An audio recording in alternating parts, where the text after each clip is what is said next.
Seguimos con nuestro estudio exegético del libro de Daniel. Hoy vamos a empezar los últimos 3 capítulos que prácticamente son de una misma visión.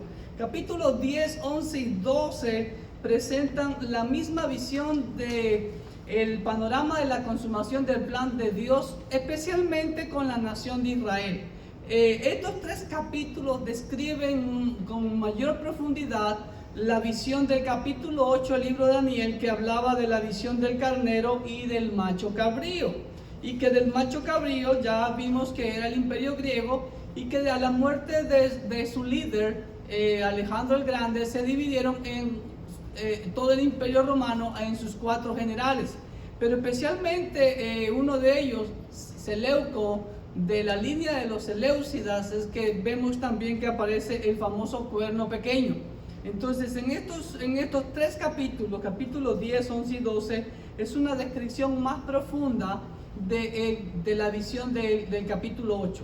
Así como también vemos que el capítulo 7 fue una explicación más profunda de la visión del capítulo 2. Capítulo 7 hablaba, recordemos, de las 4 bestias, y el capítulo 2 de la estatua de las 4 partes, y al último los pies con hierro y barro mezclado.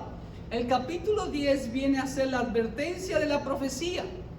El capítulo 11 es la profecía misma, que vamos a hablar sobre el cuerno pequeño, y el capítulo 12 es el desenlace final de ello. Así que vamos a entrar en detalle, no sin antes mencionar este pequeño dato.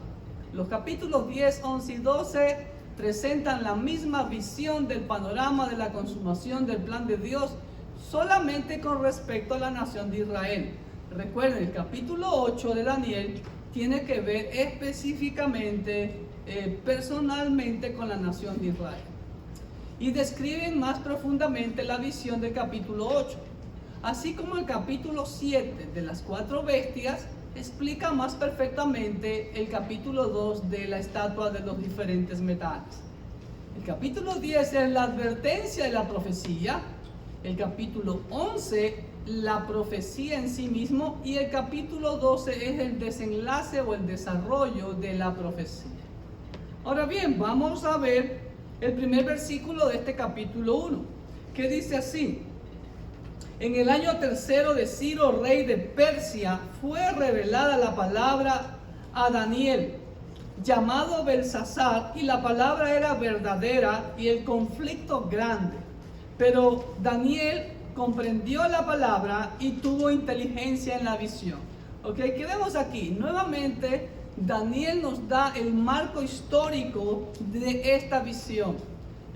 Como lo hemos visto en los capítulos anteriores, ¿no? En el capítulo 8, por ejemplo, dice era el 3er año del reinado de Belsasar, que era ya todavía el imperio babilónico. En el capítulo 9 vimos el primer versículo, dice en el año 1 de Darío, hijo de Asuero, y acá en el año 3 de Ciro, rey de Persia. Fue revelada palabra a Daniel. El año 3 de Ciro viene a ser 2 años después de que el rey persa Ciro el Grande dio la orden de que los israelitas, los judíos, puedan volver a Jerusalén. Eso lo vemos allá en Esdras capítulo 1, versículo 1. Ahora, mire algo interesante. ¿Por qué aquí Daniel se hace llamar por su nombre babilónico? Tanto por el hebreo como el babilónico. Dice: yo, Daniel, llamado Belsasar. ¿Por qué? Porque tal vez Daniel está usando su nombre babilónico para hacer hincapié que es la misma persona que llegó cautiva tal vez 70 años antes, aproximadamente 70 años antes, ¿ok? Y la palabra era verdadera. ¿Qué quiere decir eso? Que Daniel recibió palabra de Dios, pero esa palabra de Dios, miren lo que dice la siguiente frase: y el conflicto grande. ¿Qué quiere decir eso? Había un conflicto. ¿Qué tipo de conflicto? El conflicto ahí era espiritual. Había una guerra espiritual ahí que se estaba librando Daniel con respecto a la visión que tuvo del capítulo 8, y eso le inquietó, ¿ok? Y por la oposición satánica que había con respecto a la nación de Israel, y él termina diciendo que él comprendió la palabra y tuvo inteligencia en la visión. Y es lo que Dios nos da siempre a sus santos, como ya vimos. Así que vamos a la hojita. Daniel nuevamente nos da el marco histórico de esta visión. 2 años después de que Ciro decretó el regreso de los judíos a Israel. Ahora, algo importante que acotar aquí. Daniel no regresó a Israel, a Jerusalén. ¿Por qué? Bueno, ya era demasiado anciano. Entonces, creo que Dios nos coloca donde Él nos quiere usar. Y permaneció Daniel en Babilonia, luego sería Persia, ¿no? Hasta su muerte. Y aquí Daniel usa su nombre babilónico, Belsasar, para hacer hincapié que es la misma persona que llegó cautivo unos 700 años, 70 años, antes aproximadamente. Recordemos el capítulo 1 que fue que se le cambió el nombre, por eso dice, soy el mismo, como quien quiere decir, ¿ok? Daniel recibió palabra de Dios, la palabra verdadera, pero en medio de una guerra espiritual u oposición satánica. Y confiesa Daniel haber entendido el contenido y la aplicación de la revelación. Tuvo inteligencia en la visión, como dice al final del versículo. Ok, ahora, algo que lo he mencionado hace unos capítulos anteriores con respecto a las fechas. Por eso no pongo yo las fechas, porque como lo he mencionado, para mí simplemente es algo de una referencia, pero realmente concluyo que nadie puede saber exactamente las fechas. ¿Por qué? Porque los mismos historiadores como que no concuerdan con lo que la Biblia dice. Y por supuesto, yo voy a creer la palabra verdadera, dice como aquí, el versículo 1, que es la palabra de Dios. Entonces, he hecho este siguiente cuadro porque algunos calculaban que la edad de Daniel a este tiempo era de 84 años, pero yo me quedo corto con 84 años. ¿Por qué? Porque casi todos los eruditos concuerdan que la primera deportación a Babilonia fue en el año 605 a.C. Y todos concuerdan que Daniel fue llevado en su primera deportación de que hizo Nabucodonosor de Jerusalén a Babilonia. Y aproximadamente la edad de Daniel cuando fue llevado tenía unos 15 años de edad. ¿Ok? Pero ¿cuándo realmente es que Jerusalén y el templo fueron destruidos? Casi todos los historiadores concuerdan que fue el año 586, otros dicen 587, un año de diferencia que no era. Entonces, cuando fue la destrucción en el 586, ya Daniel tendría 34 años de edad. Ahora, desde aquí parten los 70 años de cautiverio que fueron profetizados por Jeremías. Ya vimos eso, capítulo 25, versículos 11 y 12, y capítulo 29 y 10. Entonces, si yo calculo, de acuerdo a la Biblia, 70 años de cautiverio desde el 586, matemáticamente hablando, me dice que es el año 516. Entonces, si en el año 516 se cumplieron los 70 años, ¿cuántos años tendría Daniel aproximadamente? 104 años. Y dice que el primer año del rey Ciro fue que dio la orden de retornar. Calculemos que sea el 515, o sea que Daniel habría tenido aproximadamente 104 a 105 años de edad. ¿Por qué no? ¿Ok? Si hasta el día de hoy vemos personas que llegan a esa edad. Entonces, mucho más un siervo de Dios. ¿Estamos? Entonces, solamente eso quería acotar. Versículos 2 y 3 dice así: en aquellos días yo, Daniel, estuve afligido por espacio de 3 semanas. Escúchenme bien, 3 semanas. No comí manjar delicado, dice aquí, ¿ok? Ni entró en mi boca carne ni vino, ni me ungí con ungüento hasta que se cumplieron las 3 semanas. Ojo con el versículo 2, dice: en aquellos días yo, Daniel, estuve afligido por espacio de 3 semanas. Ahora, estas 3 semanas son literalmente semanas de días. ¿Cómo yo diferencio con las semanas en Daniel 9:24 que habla de 70 semanas? Pues el hebreo nos da la interpretación correcta. En el versículo 2 que dice aquí, perdón, en hebreo, al final dice claramente,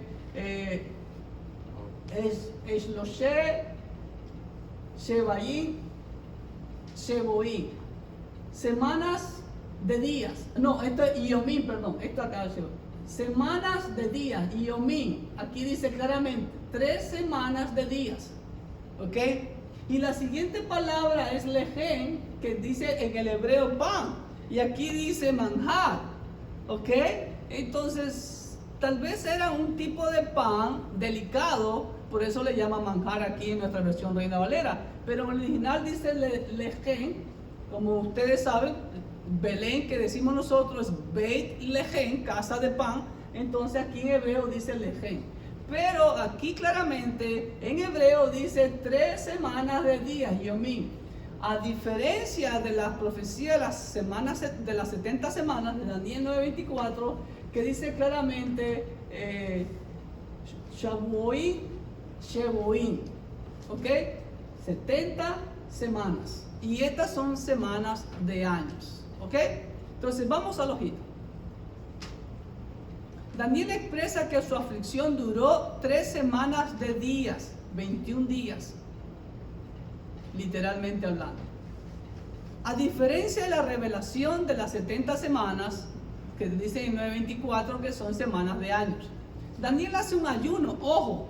Miren lo que dice: no comí manjar delicado, ni entró en mi boca carne ni vino, ni me ungí con un ungüento hasta que se cumplieron los 21 días. Ahora bien, no es que Daniel no comió nada. Aquí Daniel está haciendo un ayuno, ¿sí? Pero es un ayuno parcial. Y posiblemente la aflicción que tuvo Daniel fue por saber y comprender el futuro de su pueblo. Como lo dije al principio, le inquietaba la visión del capítulo 8. Porque era concerniente a su nación. Versículo 4. Ojo, y el día 24 del mes primero estaba yo a la orilla del gran río Hiddekel. Ok, aquí también nuevamente Daniel nos da el marco histórico. ¿Cuál es el día 24 del mes primero? No es 24 de enero, no. Estamos hablando del calendario de Dios. Es el día 24 del primer mes del calendario de Dios, que es el mes de Abib, que Dios lo estableció, el soberano del universo estableció que ese iba a ser el primer mes del año, allá en Éxodo capítulo 2. ¿Ok? Entonces, y el día 24 del mes primero estaba yo a la orilla del río Hiddekel. Ahora bien, Daniel recibe la visión poco después, ¿ok? En el mes de la Pascua. Recuerden que la Pascua se celebraba el día 14, ¿sí? No fue el último día de la celebración de la Pascua. Ahí hay un error, ¿sí? Sino después de la celebración de la Pascua. Porque la Pascua es el 14 de Abib y la fiesta de los panes sin levadura es del 15 al 21 de Abib, ¿ok? Entonces, 3 días después, corrijan ahí, 3 días después de la celebración de la Pascua, ¿sí? Recibe la visión Daniel. Dice, estaba a orillas del río Tigris, o llamado Hiddekel. Y en Levítico 23 del 4 al 8 podemos ver las fechas decretadas por Dios sobre sus fiestas santas, ¿ok?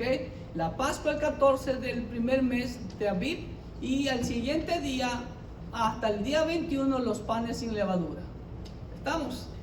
Versículos 5 y 6. Dice Daniel, y alcé mis ojos y miré, y aquí un varón vestido de lino y ceñido sus lomos de oro de Ufaz. Su cuerpo era como de berilo y su rostro parecía un relámpago. Aquí vemos muchos símiles. Miren lo que dice, como y parecía. Y sus ojos como antorchas de fuego, y sus brazos y sus pies como de color de bronce bruñido. Y el sonido de sus palabras como el estruendo de una multitud. Muy bien, aquí Daniel se encuentra con un personaje. ¿Ok? Ahora, ha habido mucha inquietud sobre quién es este varón que se le presenta a Daniel. ¿Ok? Con respecto a este varón, algunos afirman que es una teofanía. ¿Qué es una teofanía? Es una aparición del Cristo preencarnado en el antiguo pacto. ¿Okay? La aparición visible del Señor Jesucristo antes de su encarnación. Otros creen que simplemente fue un ángel poderoso, como los ángeles que se ven en la visión del capítulo 1 de Ezequiel, los que llevaban el carro de fuego. La visión de Ezequiel capítulo 1, parecido, pero la diferencia es que en la visión de Ezequiel 1 se identifican claramente como animales, pero aquí claramente Daniel dice un varón, ¿ok? Y algunos lo identifican con el ángel Gabriel. Pero en 10:13, los que asumen que no puede ser el Señor Jesucristo, dicen que en el versículo 13 de este capítulo 10 dice así: mas el príncipe del reino de Persia se me opuso durante 21 días. Pero he aquí Miguel, uno de los principales príncipes, vino para ayudarme y quedé allí con los reyes de Persia. Entonces dicen que, aquí dice claramente que este varón fue ayudado. Y se hacen la pregunta, ¿Cristo necesita ayuda? Bueno, esta objeción tiene validez. Pero si nosotros analizamos Apocalipsis capítulo 1, versículos 9 al 16, vamos a ver la similitud con respecto a la identificación de este varón que está viendo Daniel. Versículo 9 al 16. Voy a leer prácticamente desde el versículo 13. Y en medio de los 7 candeleros vi a uno semejante al Hijo del Hombre, ojo, vestido de una ropa que llegaba hasta los pies y ceñido por el pecho con un cinto de oro. Si ven, el varón de acá dice su cuerpo era como de berilo, un varón vestido de lino blanco y ceñidos sus lomos de oro de Ufaz, el oro más fino. ¿Ok? Vuelvo a Apocalipsis 1, versículo 14. Su cabeza y sus cabellos eran blancos como blanca lana, como nieve, sus ojos como llamas de fuego. Acá dice que su cuerpo era de berilo y su rostro parecía un relámpago y sus ojos como antorchas de fuego. ¿Sí ven la similitud? Sigo leyendo en Apocalipsis 15. Y sus pies semejantes al bronce bruñido, refulgente como en un horno, y su voz como estruendo de muchas aguas. ¿Se dan cuenta? Entonces ahí podemos ver la similitud que describe en Apocalipsis, que es el Señor Jesucristo, y aquí con este relato que nos da Daniel 5:6, muy parecido. Así que es más probable que esta visión sea una teofanía, ¿ok? Si lo es, gloria a Dios, amén, aleluya, y si no lo es, ok, lo importante es el contenido de la visión, ¿ok? Versículos 7 y 8 en la Biblia. Y solo yo, Daniel, vi aquella visión, y no la vieron los hombres que estaban conmigo, sino que se apoderó de ellos un gran temor, y huyeron y se escondieron. Quedé pues yo solo y vi esta gran visión, y no quedó fuerza en mí, antes mi fuerza se cambió en desfallecimiento, y no tuve vigor alguno. Aquí enfáticamente Daniel en estos 2 versículos dice claramente que él quedó solo. Y en el hebreo hace como una redundancia en donde deja muy en claro que Daniel quedó solo. Sus acompañantes dice que huyeron. Un gran temor se apoderó de ellos y huyeron. ¿Por qué huyeron y se escondieron? Pues obvio, eran paganos y no entendían, pues no pueden recibir la presencia del Señor.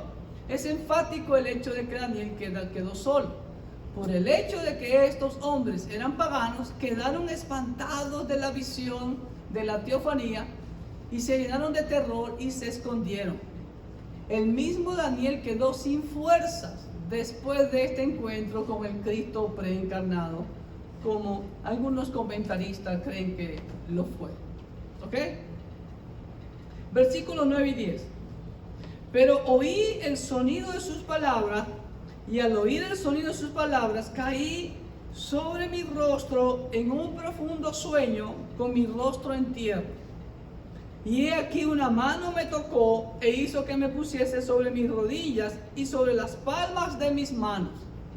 ¿Ok? Entonces Daniel estaba totalmente desmayado, boca abajo, totalmente acostado, pero dice que una mano le tocó, como ustedes ven ahí en la ilustración. ¿Ok? Y que al tocarle esa mano, ¿sí? Hizo que se pusiese sobre sus rodillas y sobre las palmas de sus manos. ¿Cómo era esa expresión? Era la expresión de adoración y de oración que los patriarcas, los profetas, nuestro Señor Jesús y los apóstoles hacían. Esa es la verdadera forma de adorar al Señor, de orar al Señor. Que lamentablemente hemos perdido esa forma bíblica de orar y de adorar al Señor. Vamos a lógica. A pesar de su desfallecimiento, Daniel se conmovió aún más, que cayó desmayado rostro a tierra. Posiblemente la mano del varón de la visión u otro ángel hizo que Daniel se pusiera de rodillas y apoyado sobre sus manos. Versículo 11. Y me dijo: Daniel, ojo, varón muy amado, está atento a las palabras que te hablaré y ponte en pie, porque a ti he sido enviado ahora. Mientras hablaba esto conmigo, me puse en pie temblando. Wow, miren, aún este gran hombre de Dios como Daniel dice que temblaba, claro, por la presencia del Señor. La Biblia dice claramente, ¿no?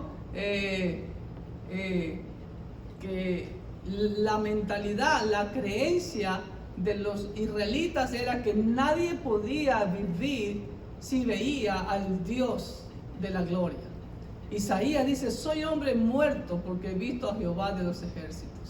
La expresión muy amado nos llama la atención aquí. Significa alguien considerado muy precioso. Ya lo vimos eso en 9:23. Al principio de tu ruego fue dada la orden y yo he venido para enseñártela, porque tú eres muy amado. Wow, qué linda frase que quisiéramos escuchar todos de nuestro Señor, que somos muy amados. Sí, somos muy amados por el Señor, pero más que nada la frase encerraba que Él era muy considerado, muy precioso. ¿Por qué? Porque el testimonio de la vida de Daniel le hizo merecedor de ese título. Al igual que Daniel, Dios nos llama a que estemos atentos a su palabra y que nos pongamos en pie, firmes para obedecer su voluntad. ¿No? Erguíos, dice el Señor, siempre levantados, cumpliendo la misión que el Señor nos ha puesto, que es un privilegio para cada uno de los cristianos. Versículo 12. Entonces me dijo: Daniel, no temas, porque desde el primer día que dispusiste tu corazón a entender y a humillarte en la presencia de tu Dios, fueron oídas tus palabras, y a causa de tus palabras yo he venido.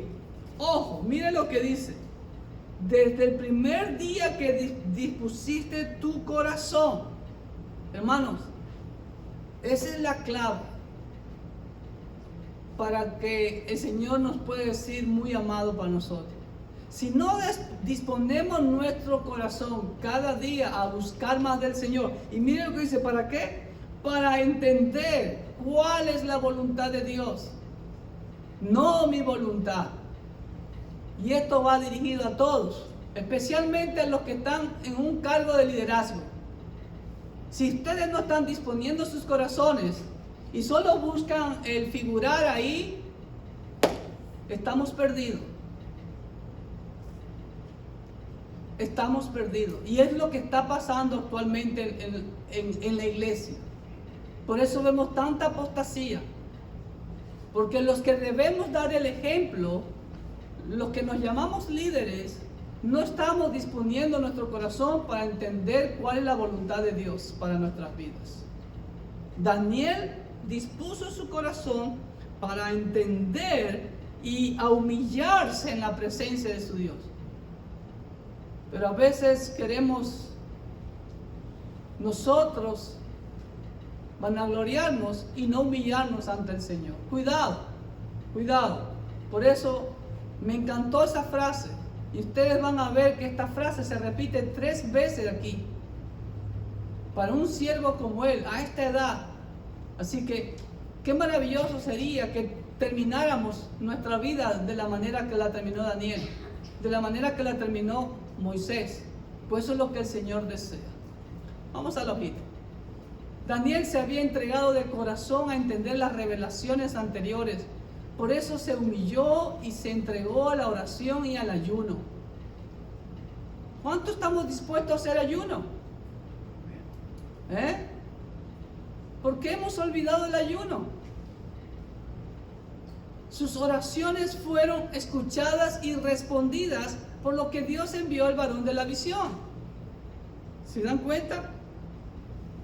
Él lo dice claramente: el corazón contrito y humillado, yo no lo desprecio, yo lo acojo. Pero al corazón altivo, una de las cosas que Dios abomina, dice, al altivo de ojos, ¿no? Dios lo ve de lejos. Así que, porque solamente Él se merece toda reverencia y toda adoración, y no nosotros. Amén. Versículo 13. Mas el príncipe del reino de Persia, escuche bien esta frase, se me opuso durante 21 días.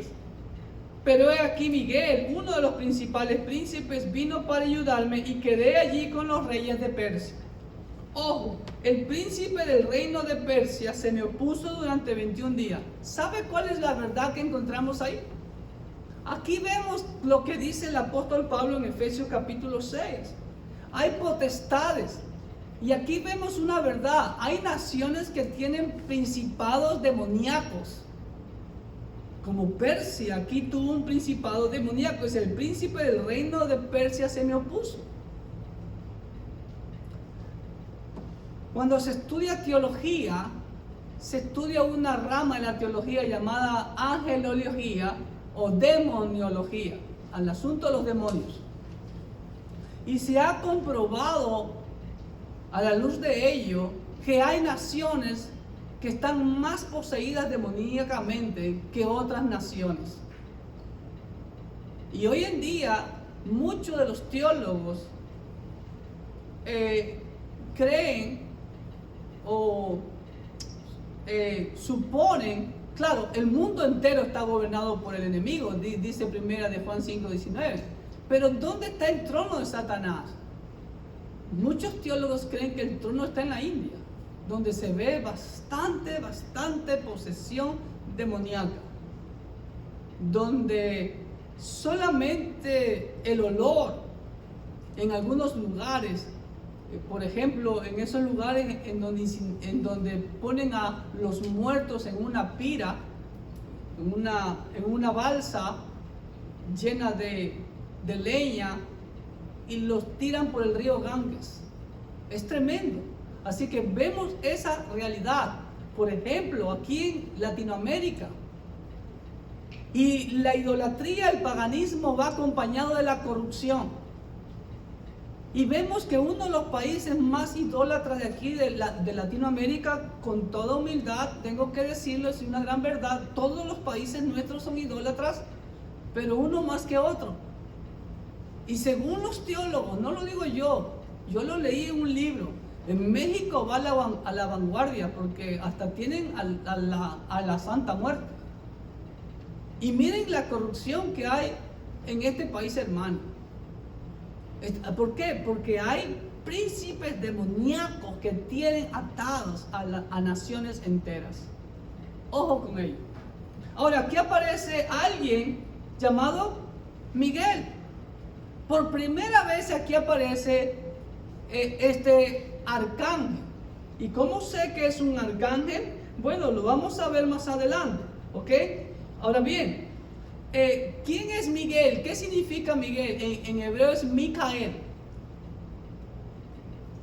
Miguel significa Mika Moja Elin Adonai. ¿Quién como Dios?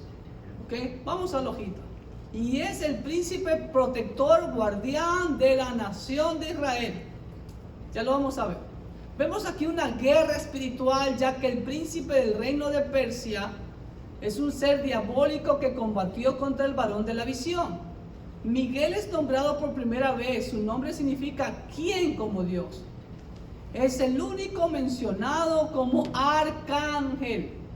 Y según capítulo 10, versículo 21 y 12:1, guarda profunda relación con Israel. Mira lo que dice el versículo 21, me voy a adelantar un poco. Pero yo te declararé lo que está escrito en el libro de la verdad, y ninguno me ayuda con ello, sino Miguel, vuestro príncipe. ¿Se dan cuenta? Vuestro príncipe es el príncipe de la nación de Israel. Y en 12:1 dice así: en aquel tiempo se levantará Miguel, el gran príncipe que está de parte de los hijos de tu pueblo, y será tiempo de angustia, etcétera, etcétera, etcétera.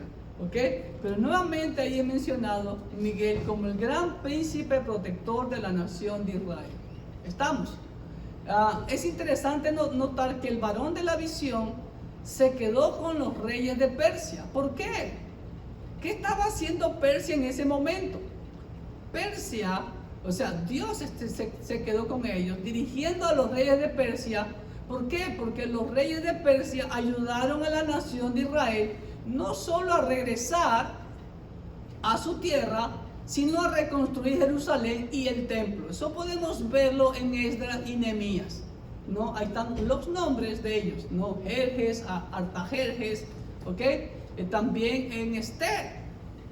De hecho, Esther, que era una judía, se casa con uno de los reyes de Persia. Y Mardoqueo vino a ser el segundo después del rey. Así que pues, por eso Dios estaba ahí protegiendo a la nación de Persia. ¿Ok? Versículo 14. He venido para hacerte saber lo que ha de venir a tu pueblo en los postreros días, porque la visión es para esos días. Específicamente, el ángel le dice que la visión es para el pueblo de Daniel y para los postreros días. La expresión en los postreros días aparece, ya la vimos en el capítulo 2, versículo 28, y también en Génesis 49:1. La misma frase tiene que ver con lo que va a pasar exclusivamente con Israel en los días después de Daniel. No solamente, como lo vamos a ver, en los tiempos de Antíoco IV Epífanes, sino más allá, hasta los eventos por venir y de la segunda venida de Cristo. ¿Ok? Versículo 15. Dice así en la Biblia: mientras me decía estas palabras, estaba yo con los ojos puestos en tierra y enmudecido. ¿Cómo creen que estaba Daniel? Pues Daniel estaba en una actitud de ¿qué? Mientras me decía estas palabras, estaba yo con los ojos puestos en tierra y enmudecido. Pues esa es la actitud de una total reverencia al Señor. Como lo dice Zacarías capítulo 2:13, ¿sí? Es digno de imitar la humildad, la reverencia, la adoración de Daniel ante las palabras de Dios. Como dice Zacarías: calle delante de Jehová toda carne. Zacarías 2:13. Versículos 16 y 17. Pero he aquí, uno con semejanza de hijo de hombre tocó mis labios. Escúcheme bien. Entonces abrí mi boca y hablé, y dije al que estaba delante de mí: Señor mío, con la visión me han sobrevenido dolores y no me queda fuerza. ¿Cómo pues podría el esclavo de mi amo hablar con mi amo? Esa es la expresión correcta que dice ahí. Porque al instante me faltó la fuerza y no me quedó aliento. ¡Wow! Ahora, definitivamente, quien le toca a Daniel, creemos que es el Cristo preencarnado. Probablemente, como usted dijo antes, el Cristo preencarnado toca los labios de Daniel. ¿Para qué? Para que pueda hablar. Y lo primero que dice Daniel cuando habla es Adoni, es decir, mi amo. Ahí debía haber puesto amo mío y no señor mío, para que se entienda más directamente, porque ahí la palabra Adonai en hebreo es amo, como la palabra kurios en griego es amo. Todas las palabras que usted ve en la Biblia que digan Señor significa amo, y las que dicen siervo significan esclavo. ¿Okay? Lo que apunta más a verificar el hecho de la teofanía. Ahora, ¿cuál es lo maravilloso de esto? Es que el impacto de la visión ha producido, entre comillas, dolores de parto Daniel, que se humilla y reconoce que él ni nadie puede mantenerse con fuerzas delante del amo del universo. Lo expresó Moisés, Éxodo 33:20. Dice así. Éxodo 33:20. Dijo más: no podrás ver mi rostro porque no me verá hombre y vivirá. ¿Se dan cuenta? Por eso era siempre el temor de los hebreos, de los israelitas. Decía, el que ve a Dios es hombre muerto. Pero claro, Dios tiene sus propósitos para con sus escogidos, sus elegidos. Amén. Versículos 18 y 19 en la Biblia dice: y aquel que tenía semejanza de hombre me tocó otra vez y me fortaleció y me dijo: muy amado, nuevamente, muy amado, no temas, la paz sea contigo, esfuérzate y aliéntate. Y mientras él me hablaba, recobré las fuerzas y dije: hable mi amo, porque me has fortalecido. ¡Wow! ¿Qué podemos ver aquí, amados hermanos? Miren lo que dice al inicio: me tocó otra vez y me fortaleció. ¿Sabe cuál es el principio que vemos ahí? Si el Señor no nos toca, el principio que vemos en toda la Biblia es Dios quien sale a buscar al perdido. Nosotros no buscamos a Dios porque Dios no está perdido. Y el Señor está con los brazos abiertos, está dispuesto a tocar, como lo hizo el Señor Jesús. Tocó a la mujer encorvada, al leproso, al ciego, etcétera, etcétera, para sanarlo y fortalecerlo. Hoy en día, ¿cuánto necesitamos de ese toque del Maestro? Daniel, como todos nosotros, necesitamos el toque del Maestro, ¿pero para qué? Para ser fortalecidos. ¿Ok? Para cumplir su propósito. Daniel reconoce que solamente por la fuerza de Dios se levanta. ¿Y para qué? Para ponerse en la disposición de Dios. Esto nos enseña que cuando Dios nos vivifica, cuando somos tocados por Dios, es para un propósito. Estar a las órdenes, estar al servicio de Dios. Por tercera vez, Daniel es llamado muy amado. Así que si usted ha sido tocado por el Señor, usted ha recibido el Espíritu Santo, entonces usted debe de estar listo para servir al Señor, debe estar sirviendo al Señor. Es lo que la Biblia enseña desde Génesis hasta Apocalipsis.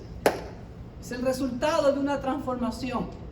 Y vemos aquí en toda la vida de Daniel ese testimonio de transformación. Versículo 20. Él me dijo: ¿sabes por qué he venido a ti? Pues ahora tengo que volver para pelear contra el príncipe de Persia. Ojo, y al terminar con el príncipe de Persia, el príncipe de Grecia vendrá. ¿Ok?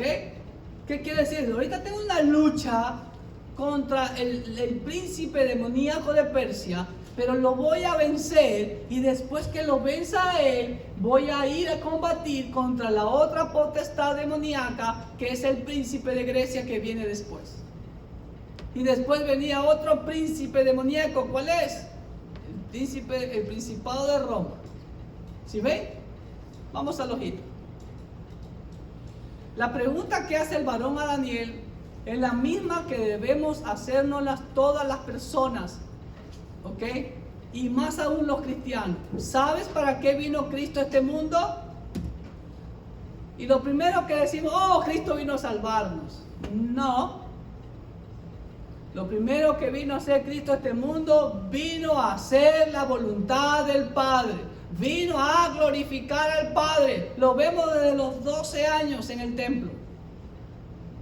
Después la Escritura, los Evangelios dice que Él vino a anunciar las buenas nuevas. Para esto apareció el Hijo del Hombre, dice la Escritura. Después dice que vino para deshacer las obras del diablo.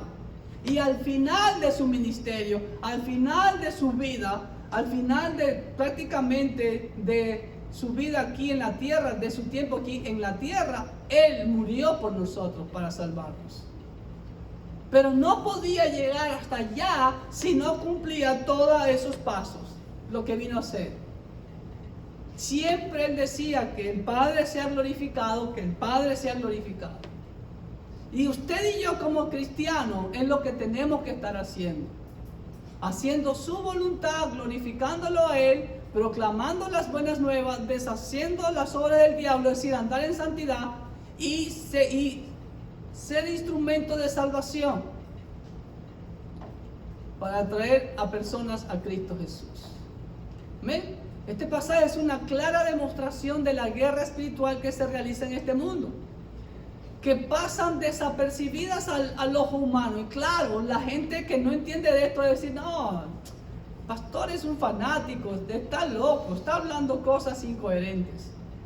Bueno, algún día, yo lo único que sé es que algún día, mucha gente en el infierno van a decir, fulano tenía razón, ese pastor tenía razón.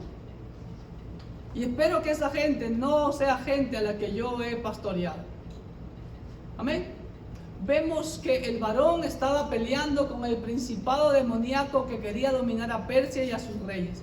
Que dice Efesios 6:12, que nuestra lucha ¿contra quién es? ¿Contra quién es nuestra lucha? ¿Contra tu esposo, contra tu esposa, contra tu hermano, tu hermana? No, porque no tenemos lucha contra sangre y carne, sino contra principados, contra potestades, contra los gobernadores de las tinieblas de este mundo, contra huestes espirituales de maldad en las regiones celestes. Ahí están las categorías demoníacas que el apóstol Pablo menciona, dirigido por el Espíritu Santo. Amén.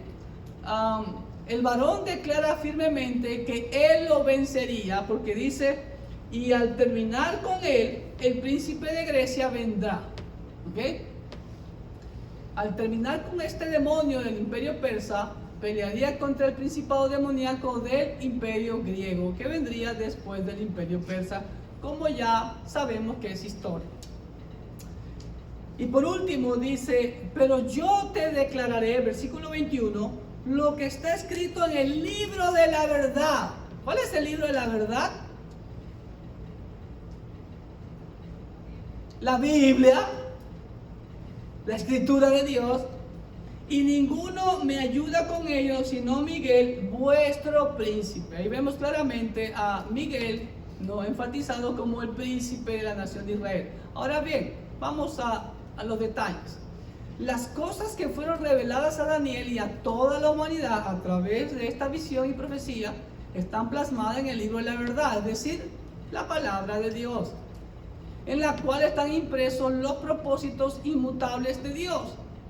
Aquí puede haber una confirmación de que el varón de la visión es el Cristo preencarnado, a quien nadie le ayuda porque Él es suficiente. Pero luego dice que solamente Miguel le ayuda, lo que nos puede demostrar tres cosas aquí. ¿Ok? Es lo que dice el doctor Evis Carballosa. ¿Qué nos dice aquí? Dice que Miguel es el arcángel que está encargado de proteger los asuntos de la nación de Israel.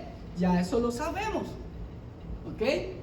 Número 2, que el Cristo permitió que Miguel le ayudara, ya que Miguel era el encargado de la nación de Israel. Es como quien dice una delegación que el líder hace a otros. Y el asunto correspondía específicamente, como lo venimos viendo, capítulos 10, 11 y 12, con el pueblo de Israel. Y número 3, el hecho de que Cristo necesitase ayuda no deja de ser Dios. ya que vemos que en su ministerio terrenal Jesucristo fue asistido por ángeles después de la tentación. Lo vemos en Mateo y lo vemos en Marcos y en Lucas. En el libro de Apocalipsis vemos que los que llevan a cabo los juicios de Dios son ángeles al servicio del Dios Todopoderoso. Entonces, pero lo interesante de este capítulo, ¿cuál es? Es nuevamente ver que Dios tiene un plan específico para la nación de Israel, como también para la consumación final de todo el tiempo de los gentiles, de toda la raza humana. Pero otra cosa que nos impacta bastante aquí, nuevamente vemos la actitud de Daniel, en que vemos que 3 veces se le dice la frase muy amado. Y es ahí donde quiero culminar enfatizando. ¿A cuántos de nosotros nos gustaría que nos llamen muy amado? ¿Ah? No por ser cariñoso, esto o lo otro, sino porque está haciendo la voluntad de Dios. Y le animo en el nombre del Señor que imitemos a Daniel, que dispongamos nuestro corazón a entender el plan de Dios. ¿Y cómo fue posible eso? A través, como dice aquí, del libro de la verdad. ¿Quién es la verdad absoluta? Dios. Jesús dijo: yo soy el camino, la verdad y la vida. Y si usted quiere conocer más y más sobre Él, tiene que escudriñar este bendito libro todos los días. Que eso sea una realidad, y mi oración para que usted, como lo proclamamos a los 4 vientos muchas veces, Filipenses 4:13, todo lo puedo en Cristo que me fortalece, que eso sea una realidad en su vida. Que Dios lo bendiga ricamente.